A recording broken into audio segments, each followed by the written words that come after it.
अस्सलाम वालेकुम। अच्छा बच्चे जी है वो चैप्टर नंबर जो है वो क्या लें कि फर्स्ट हमने जो है वो शुरू किया हुआ है। ठीक है, जिसके अंदर हम जो है वो पीरियोडिक टेबल को पहले डिस्कस करके आए हैं। तो अब बच्चे जो है वो हम देखते हैं कि इसके अलावा जो है वो कौन सा जो है वो इस चैप्टर के अंदर जो टॉपिक है जो स्मार्ट सिलेबस के अंदर शामिल है और उसको जो है वो हमने स्टडी करना है।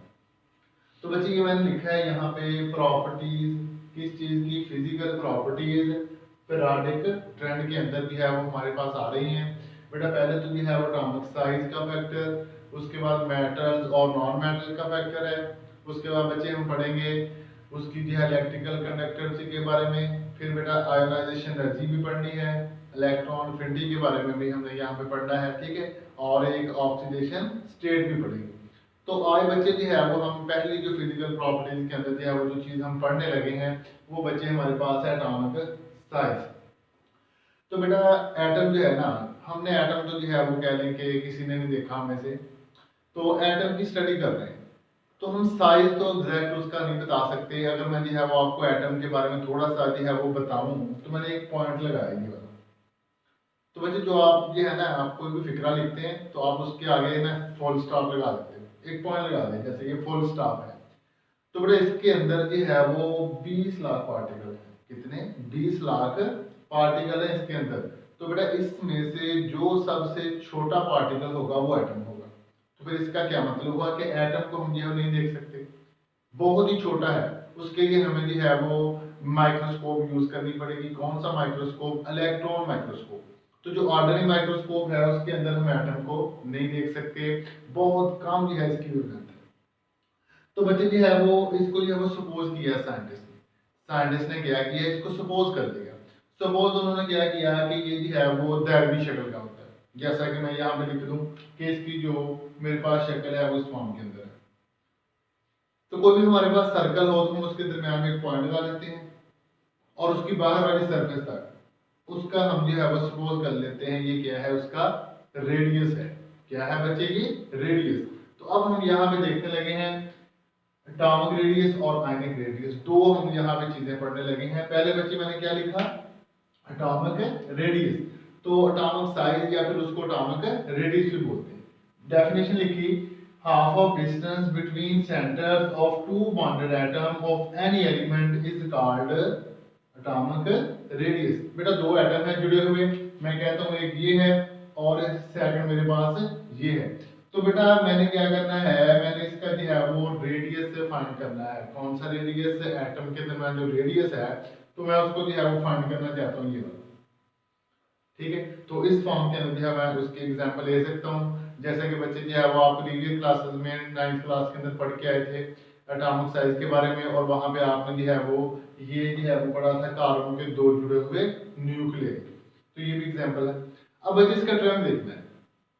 तो दो जुड़े हुए न्यूक्लियर के दरमियान जो फासला है उसका अगर हम हाफ कर दें तो बेटा वो आपके पास क्या होता है, उसको बच्चे हम बोलते हैं एटॉमिक साइज।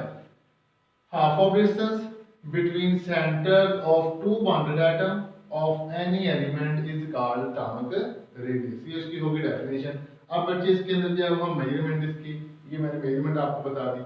फिर सेकंड आ जाता है एटॉमिक रेडियस इन ग्रुप। बेटा पीरियोडिक टेबल के अंदर जो है वो ये ग्रुप होते हैं और ये वाले होते हैं पीरियड्स। टोटल ग्रुप कितने हैं? 18। पीरियड कितने हैं? 7। तो बच्चे जब हम टॉप टू बॉटम आएंगे तो साइज बढ़ेगा। साइज क्यों बढ़ेगा बच्चे? नंबर ऑफ शेल बढ़ेंगे। जब नंबर ऑफ शेल बढ़ेंगे साइज बढ़ेगा, जब नंबर ऑफ शेल नहीं बढ़ेंगे साइज कम होगा। जैसा कि अगर हम लेफ्ट टू राइट जाएं, लेफ्ट से राइट जाएं तो बच्चे साइज का फैक्टर डिक्रीज होता है। फ्रॉम टॉप टू आए बॉटम, टॉप टू बॉटम क्या होता है? साइज का फैक्टर बढ़ता है। जैसा कि हम यहाँ पे जो है वो देख रहे हैं ग्रुप के अंदर, ठीक है, और पीरियड के अंदर। बेटा पीरियड के अंदर जो है क्यों नहीं बढ़ता, उसकी रीजन ये होती है कि जो इलेक्ट्रॉन होते हैं उसी शेल के अंदर ऐड होते जाते हैं, उसी शेल के अंदर ऐड होते जाते हैं। न्यूक्लियस के साथ जो अट्रैक्शन होती है वो ज्यादा होती जाती है।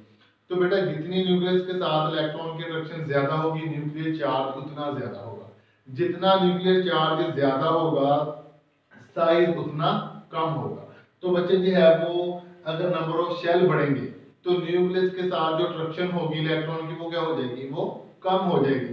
जब न्यूक्लियस की अट्रैक्शन इलेक्ट्रॉन की न्यूक्लियस के साथ कम हो गई तो आपके पास क्या हुआ, न्यूक्लियर चार्ज कम हो गया। तो जब न्यूक्लियर चार्ज कम हुआ साइज का फैक्टर क्या हुआ, इंक्रीज हो गया। तो बच्चे लास्ट में मैंने जो है वो बताया है कि व्हाट इज लैंथेनाइड कंस्ट्रक्शन, एक दफा पेपर में भी आया था। तो ये बेटा जी है वो हम डी और एफ ब्लॉक एलिमेंट जो है वो जिसको ट्रांजिशन मेटल भी बोलते हैं, लैंथेनाइड और एक्टिनाइड सीरीज हम बोलते हैं एफ ब्लॉक एलिमेंट को। तो उसके अंदर भी जो है वो ये वाला ट्रेंड जो है वो आपने लिखना है, ठीक है, कि किस हिसाब से उसके अंदर जो है वो लेफ्ट राइट कमी आती है और टॉप टू बॉटम किस हिसाब में वो जो है वो साइज इंक्रीज करते हैं। तो ये क्वेश्चन अलग से आ सकता है, व्हाट इज लैंथेनाइड कंस्ट्रक्शन, तो उसके अंदर आपने एफ और डी ब्लॉक के बारे में बताना है। फिर बच्चे सेकंड टर्म आ जाती है आयनिक रेडियस।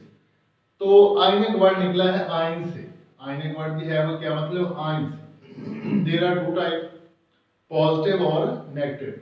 अगर तो बच्चे जो है वो पॉजिटिव होगा तो कैटायनिक होगा, अगर नेगेटिव होगा तो एनायनिक होगा। तो बच्चे जो है इसका भी फैक्टर वही सेम होगा, लेकिन इसमें से दो शॉर्ट क्वेश्चन है एक्सरसाइज में भी मौजूद है, चैप्टर के अंदर भी पूछे जा सकते हैं। पहला शॉर्ट आंसर है कि why the ionic radii of negative ion are always greater than size of their parent atom. बेटा जैसा कि क्लोरीन है तो क्लोरीन के ऊपर कोई चार्ज नहीं है, ठीक है, मैंने लिखा क्लोरीन के लिए वैलेंस शेल में दिया 7 इलेक्ट्रॉन, उसको 1 इलेक्ट्रॉन चाहिए, तो अभी उसने 1 इलेक्ट्रॉन हासिल नहीं किया, उसके पास इलेक्ट्रॉन की कमी है, तो उसका जो है वो पेरेंट एटम है। जो ही उसने इलेक्ट्रॉन हासिल कर लिया तो उसके वैलेंस शेल के अंदर इलेक्ट्रॉन क्या हो गए, मुकम्मल हो गए। तो जब उसके वैलेंस शेल में इलेक्ट्रॉन पूरे हो गए तो बेटा जिसने इलेक्ट्रॉन हासिल किया उसके ऊपर कौन सा चार्ज आया, नेगेटिव चार्ज आ गया। तो उसने कहा कि negative ion are always larger than parent atom. तो फिर बेटा क्या होगा, उसका जो साइज होगा ना उसके पेरेंट एटम से बढ़ जाएगा। क्यों, कि बेटा पहले तो उसके अंदर क्या रिपल्शन हुई, मैंने लिखा point addition of electron, 1 electron की एडिशन हुई या 2 की एडिशन हुई। इनहांस रिपल्शन, बेटा इलेक्ट्रॉन की रिपल्शन तो पहले हुई है, जब आपने एक और इलेक्ट्रॉन इसके अंदर एंटर कर दिया, इनहांस का मतलब बढ़ जाना किसी चीज का, तो उसके अंदर भी रिपल्शन और ज्यादा होगी। फिर क्या होगा, causes expansion of shell to reduce repulsion. तो फिर बच्चे क्या होगा कि रिपल्शन कम होगी और उसका साइज जो है वो थोड़ा सा जो है वो पहले की निस्बत जो है वो इंक्रीज हो जाएगा। तो फिर जो है हम क्या कहेंगे कि पेरेंट साइज से जो है वो जो बाद वाला इलेक्ट्रॉन जब ऐड हो गया तो पहले की निस्बत साइज थोड़ा सा जो है वो बड़ा हो जाएगा। फिर बच्चे दूसरा क्वेश्चन है, why the ionic radii of positive ion. तो पॉजिटिव आयन के अंदर बच्चे क्या होता है कि साइज जो होता है पहले की निस्बत कम हो जाता है। उसकी रीजन बेटा एक तो ये है कि आपने इलेक्ट्रॉन पहले उसमें से निकाल लिए, जैसा कि बच्चे एग्जांपल लेते हैं सोडियम, तो सोडियम के वैलेंस शेल के अंदर भी है वो कितने इलेक्ट्रॉन होते हैं, 1 इलेक्ट्रॉन। सोडियम का एटॉमिक नंबर है 11, तो बच्चे 11 एटॉमिक नंबर है, पहले शेल के अंदर 2 इलेक्ट्रॉन, दूसरे के अंदर आए 8, 8 और 2 10, एक बचा, तो वैलेंस शेल के अंदर इलेक्ट्रॉन आया 1। तो जब बच्चे वैलेंस शेल के अंदर इलेक्ट्रॉन 1 आया तो उस इलेक्ट्रॉन को हमने निकाल दिया। जब उस इलेक्ट्रॉन को हमने निकाल दिया तो उसके ऊपर आ गया पॉजिटिव चार्ज। ये हम बार बार पढ़ते आ रहे हैं, अगर किसी में से इलेक्ट्रॉन निकल जाए तो उसके ऊपर पॉजिटिव चार्ज, जिसमें इलेक्ट्रॉन दाखिल कर दें उसके ऊपर नेगेटिव चार्ज। तो जब बेटा उसमें से इलेक्ट्रॉन निकल गया उसके बाद टोटल कितने इलेक्ट्रॉन रह गए, 10, टोटल 10 रह गए, 8 और 2 10। तो उसका पीछे वाला जो शेल है बच्चे वो कंप्लीट हो गया। अगर मैं यहाँ पे डायग्राम उसकी थोड़ी सी बनाऊं बच्चे, यहाँ पे देखें मैंने क्या किया कि ये जो है वो न्यूक्लियस, इसका ये वाला पहला शेल, ये बच्चे सेकंड और ये वाला थर्ड। तो फर्स्ट के अंदर भी है वो कितने इलेक्ट्रॉन होते हैं, 2, दूसरे के अंदर 8, 8 और 2 10, एक बचा वो यहाँ पे मौजूद। तो बच्चे आपने क्या किया कि ये वाला जो इलेक्ट्रॉन है इसको आपने नॉक आउट करवा दिया, यहाँ से निकाल दिया, तो बाकी कौन सा शेल रह गया, 8 तो इसका शेल मुकम्मल है, इसके तो वैलेंस शेल में 8 इलेक्ट्रॉन पूरे हैं, लेकिन इसके ऊपर क्या है चार्ज आ गया पॉजिटिव। तो बेटा पहले 3 शेल थे, अब कितने शेल हो गए, 2 शेल हो गए। तो फिर पहले की निस्बत जो इसका साइज है वो कम हुआ या ज्यादा हुआ, जब सोडियम था उसके वैलेंस शेल में 1 इलेक्ट्रॉन था तो उसके अंदर कितने शेल थे, 3 शेल थे। तो जब बेटा 1 इलेक्ट्रॉन आपने वहां से रिमूव करवा दिया तो बाकी कितने वहां में शेल बच गए, 2 शेल बच गए। तो बेटा यहाँ पे क्या हुआ कि क्वेश्चन है कि जब पॉजिटिव आयन जो होगा हमेशा उसका जो साइज होगा उसके पेरेंट एटम से हमेशा कम होगा, जो नेगेटिव आयन होगा उसका साइज हमेशा पेरेंट एटम से ज्यादा होगा। ये बच्चे पेपर के अंदर जो है वो इंपॉर्टेंट 4 क्वेश्चन है, ये आपसे जो है वो पूछ लिया जाता है। या फिर ये भी आपको ट्रेंड पूछा जा सकता है कि एटॉमिक साइज का आप ट्रेंड लिखें इन द पीरियोडिक टेबल।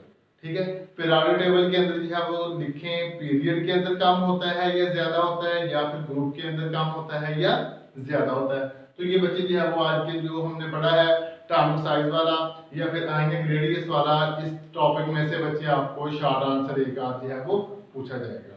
तो ठीक है बच्चे जो है वो नेक्स्ट जो है वो फिर हम क्या लेंगे, स्टडी करेंगे आयनाइजेशन एनर्जी और इलेक्ट्रॉन एफिनिटी की। ठीक है बच्चे, अल्लाह हाफिज, सी यू टुमारो।